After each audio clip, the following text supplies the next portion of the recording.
Next topic is Quit India Movement and the INA. The Second World War broke out in 1939. So when did the Second World War broke out? In the year 1939. Remember it. It was a war fought among European countries including Great Britain. So in the Second World War, it was a war among the European countries and including Great Britain. Great Britain wanted India's support in the war, but the INC launched the Quit India movement in 1942. So the Great Britain, that means the British rule, wanted India's support in the Second World War, but the Indian National Congress, they launched the movement named as Quit India movement in the year 1942. Gandhiji gave the slogan do or die. So in the Quit India movement, Gandhiji gave a slogan named as do or die. Many leaders such as Jawaharlal Nehru, Sarojini Naidu, Maulana Abdul Kalam Azad and Sardar Vallabhbhai Patel participated in the movement. So who all are the important members who participated in the Quit India movement? They were Jawaharlal Nehru, Sarojini Naidu, Maulana Abdul Kalam Azad and Sardar Vallabhbhai Patel. They have played a very important role in the Quit India movement, which was launched by the Gandhiji.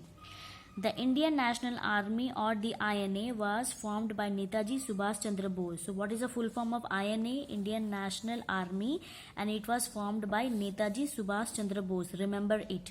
He was a member of the Congress. So he was also a member of the Congress. However, he left the Congress due to some differences in opinion with Gandhiji. So though he was a member of the Indian National Congress, but he left the Indian National Congress because there was some difference in opinion or views with the Gandhiji. He believed that freedom could only be achieved by force. So he believed that the freedom can only be achieved by force. But Gandhiji, he believed that no, we cannot achieve the freedom by using the force. We should follow the path of truth and non-violence. So this is the main reason why he left the Indian National Congress and he formed his own army, that is Indian National Army. He was sent to jail many times, but no one such occasion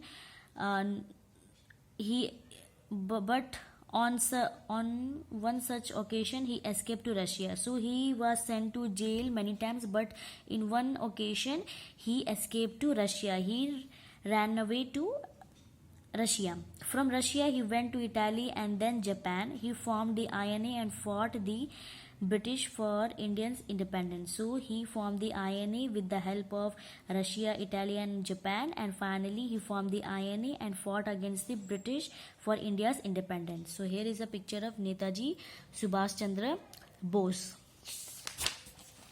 Now the last topic of the chapter, India wins independence.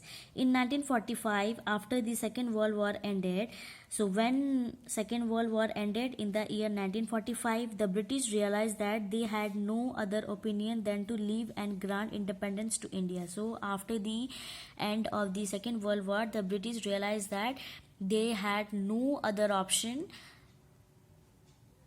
So in order to as they don't have any other option, they have to leave and grant independence to India. However, there was a demand from the leaders of the Muslim League to divide India and form a separate state. So, however, there was a demand from the leaders of the Muslim League to divide India into two equal halves and form a separate state.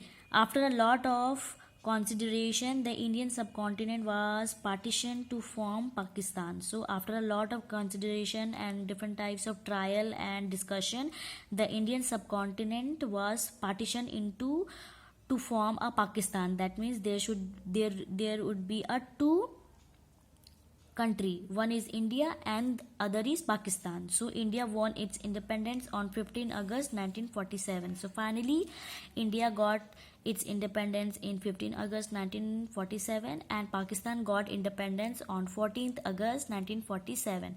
So this is all about India wins independence, and with this we end the chapter.